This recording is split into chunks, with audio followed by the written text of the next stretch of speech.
Nós vamos tomar a palavra de Deus, irmãos, no Evangelho de hoje, São Lucas, capítulo 14, versículo do 1 ao 6. Vamos ficar de pé para aclamar o Santo Evangelho. Como são belos os pés daqueles que se dispõem a anunciar a santa palavra de Deus. Como são belos os pés do mensageiro que anuncia a paz. Como são belos os pés do mensageiro que anuncia o Senhor. Ele vive, aleluia, Ele reina para sempre, Ele é Deus e Senhor. Ele vive, aleluia, Ele reina para sempre, Ele é Deus.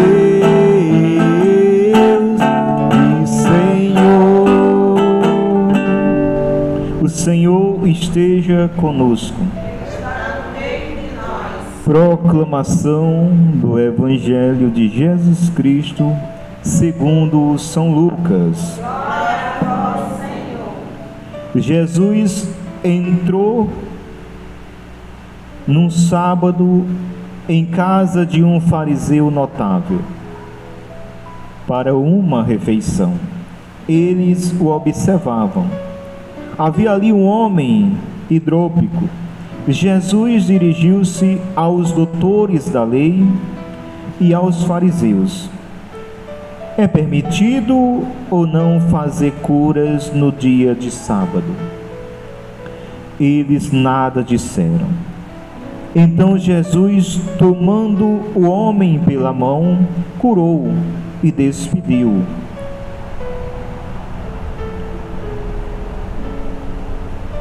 Depois, dirigindo-se a eles, disse: qual de vós, que se lhe cair o jumento ou o boi num poço, não o tira imediatamente mesmo em dia de sábado? A isto nada podiam replicar. Meus irmãos e minhas irmãs, estas são palavras da nossa salvação.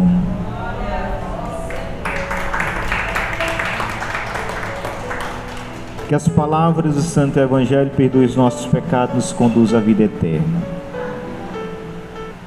E o dia bem termina e a noite já chegou. Como está nossa intimidade com o Senhor? Nossas lâmpadas estão acesas ou será que se apagou? Como está a nossa intimidade com o Senhor? Jesus entrou num sábado em casa de um fariseu notável para uma refeição.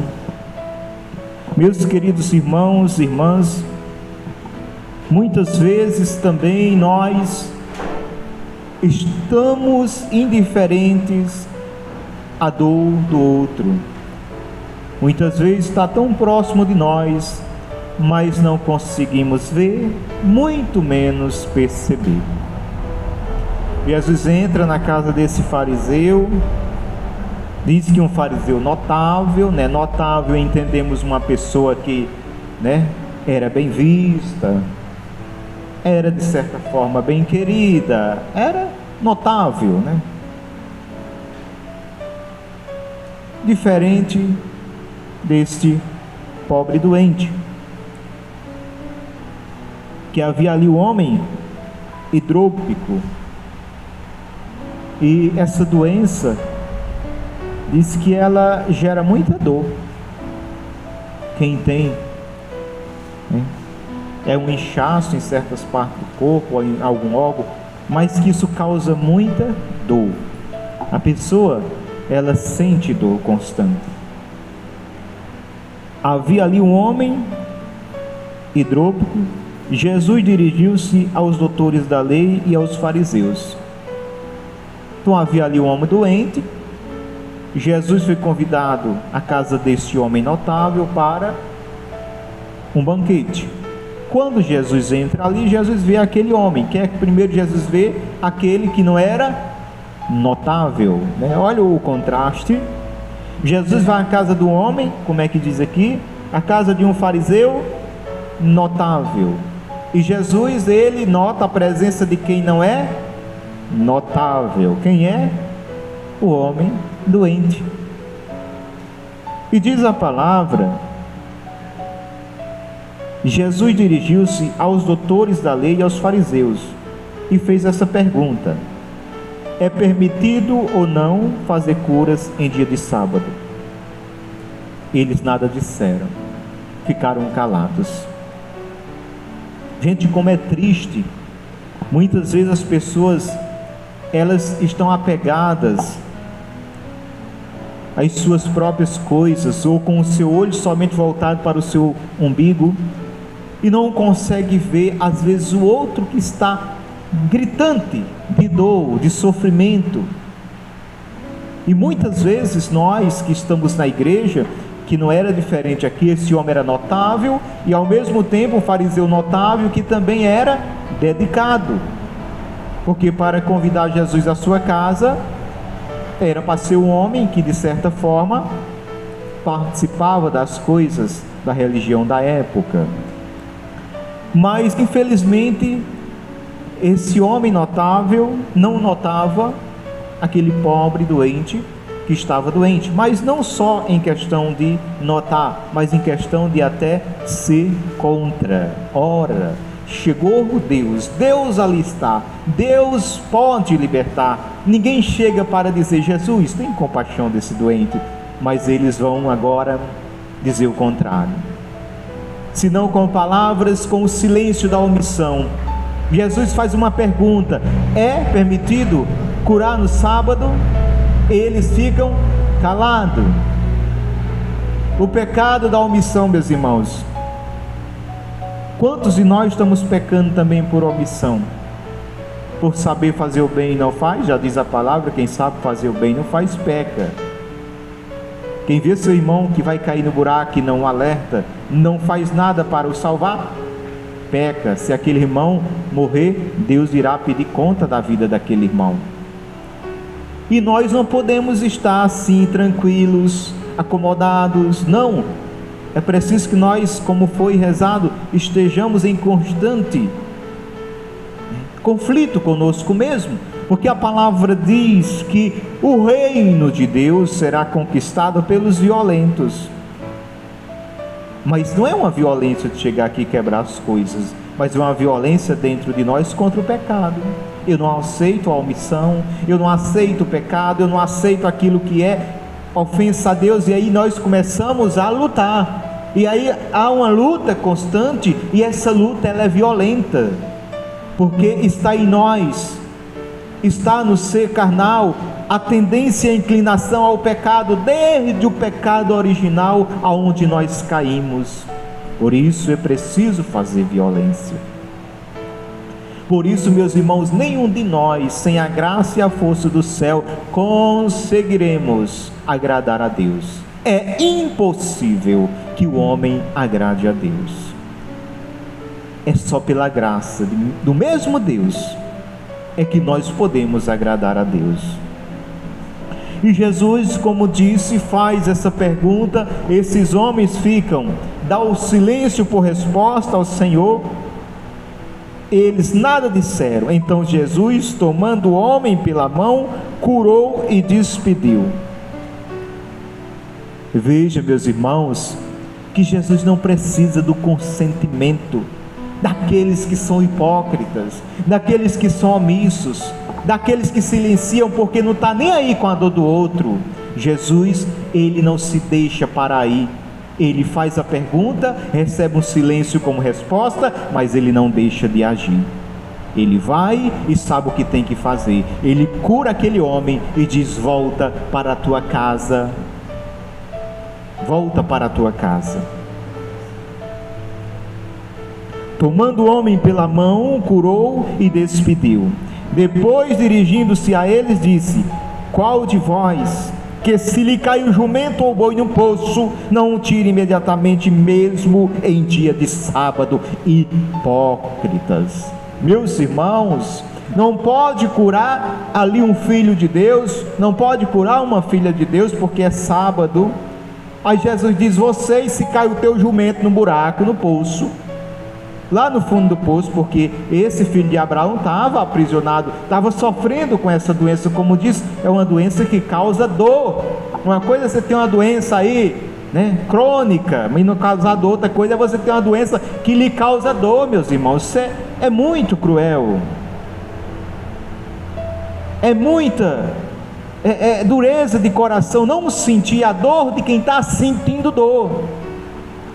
E aí Jesus chama o homem, cura e diz a eles: vocês são hipócritas, porque se teu jumento cai lá no poço, tu tira em dia de sábado. Se o teu boi cai lá no poço, tu tira em dia de sábado. Mas tu não tira porque tu está com pena do bichinho, não. Tu tira porque tu vai perder financeiramente se ele morrer. É isso. Por isso que eles mataram Jesus, porque Jesus dizia na cara. Jesus não ficava ali passando a mão na cabeça e fingindo que estava tudo bem, não. Jesus falava às claras: vocês tiram, estão cansados de fazer isso, vocês em dia de sábado, e aí não liga. Agora um filho de Deus, ou como aquela senhora encurvada, ou como aquele homem da mão seca, e tantos que Jesus curou, que eles foram perseguir Jesus, porque curou em dia de sábado. Ora, hipócritas. Meus irmãos, e essa hipocrisia hoje também está no nosso meio. A gente vê pessoas perseguirem outras porque diz: esse povo reza demais, e aí começa a perseguir. Que hipocrisia, cara. Vai rezar também, ou se tu não quer rezar, deixa quem quer rezar, rezar. Que mal está fazendo quem reza? E a gente vê as perseguições, a hipocrisia, e esse povo perseguiram Jesus por fazer o bem. Jesus fez o bem. A perseguição a Jesus foi por fazer o bem, mas porque Jesus fazia o bem bem feito, porque toda a ação de Jesus tinha o grande sucesso da bênção do Pai, e isso incomodou. Se Jesus mandasse o homem ser curado e o homem não fosse curado, ele não ia ligar, eles iam ficar mangando, eles não estavam nem aí. Mas como quando Jesus dizia acontecia, eles começaram a enciumar. Ora, nós diz, não acontece. Aconteceu até com os discípulos, quando aquele filho do pai angustiado está com demônio, os discípulos vão lá tentar expulsar, não consegue, começa uma discussão ali entre os fariseus e os discípulos de Jesus. Jesus chega, dá lá uma bronca neles, vai lá, expulsa o demônio, entrega o filho ao pai e diz: oh, geração incrédula. Então a ciumeira surgiu aí, porque Jesus fazia o bem e fazia o bem bem feito, porque as palavras de Jesus não eram palavras que o vento levava, eram palavras que se cumpria. E aí, meus irmãos, eis o motivo: se nós estamos dando fruto, vai incomodar o inferno.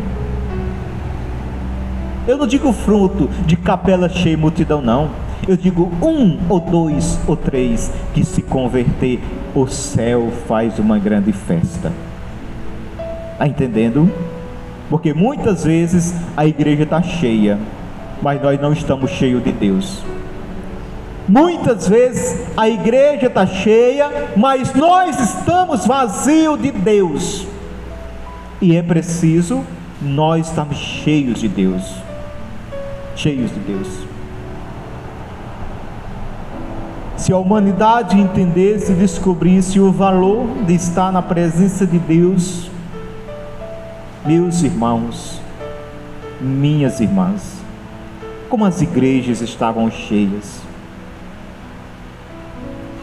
Este lugar não caberia de tanta gente, mas a indiferença a Deus é muito grande. A indiferença à palavra de Deus que está em constante chamativa a cada um de nós: vinde, vinde, vinde, vinde, e é como que nós estamos correndo, porque nós sabemos que atender o chamado de Deus implica mudança de vida. Atender o chamado de Deus implica, não é mais tu, Pedro, que vai mandar, não é mais tuas vontades, Pedro, que tem que reinar, mas sim a vontade do meu Pai. Então, aceitar o chamado de Deus, muitas vezes que nós fugimos, é porque implica essa mudança de vida. E é preciso, meus irmãos, mudarmos de vida. A gente vê aqui um Deus que em nenhum momento quem lê a Bíblia vai saber da sua peregrinação. Ele não foi indiferente a nenhuma dor, nenhuma unha de um cristão que estava sentindo. Jesus não foi indiferente.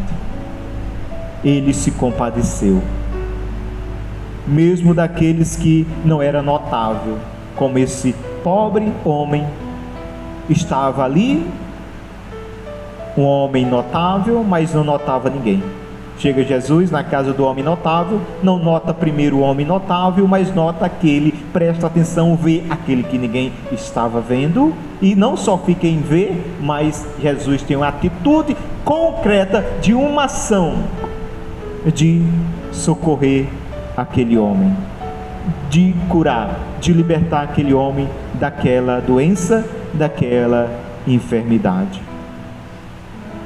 E é preciso, meus irmãos, que se esse Espírito Santo que nós clamemos, ele realmente habita em nós, deixará a sua paz, mas não nos deixará em paz no comodismo, a dor do nosso irmão. Louvado seja nosso Senhor Jesus Cristo. Ave Maria, cheia de graça, o Senhor é convosco. Bendita sois vós entre as mulheres, bendito é o fruto do vosso ventre, Jesus. Santa Maria, Mãe de Deus, rogai por nós, pecadores, agora e na hora de nossa morte. Pois somente eu tenho a Ti, Tu és a minha herança. Te louvo em verdade. Olha para Cristo na cruz e diz: pois somente eu tenho a Ti, Tu és a minha herança. Te louvo em verdade.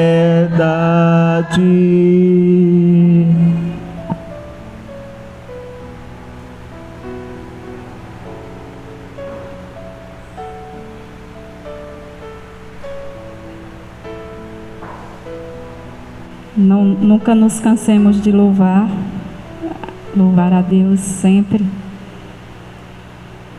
e louvar por mais um grupo de oração, por mais um momento de graça na presença do Senhor. Também agradecer a Deus pelos 4 anos de caminhada, de missão. Agradecer a Deus pela graça derramada sobre o nosso irmão Pedro Rondinelli, que nos assistiu até aqui, nos deu assistência até aqui. Louvado seja Deus pelo dom da sua vida, Pedro, e Louvado seja Deus por te fortalecer sempre, para que tu possas permanecer conosco por muito mais tempo e perseverar sempre. Louvado seja Deus pelo dom da vida de cada um que aqui está, que perseverou na caminhada desses 4 anos e que se prolongue por muito mais anos. Então, agradeçamos sempre. Ave Maria, cheia de graça, o Senhor é convosco. Sois vós entre as mulheres, e bendito é o fruto do vosso ventre, Jesus. Santa Maria, Mãe de Deus, rogai por nós, agora e na hora de nossa morte. Amém. Glória ao Pai, ao Filho e ao Espírito Santo. Com vosso Filho, ó Mãe Pia, abençoai-nos, ó Virgem Maria. Em nome do Pai, do Filho e do Espírito Santo. Amém.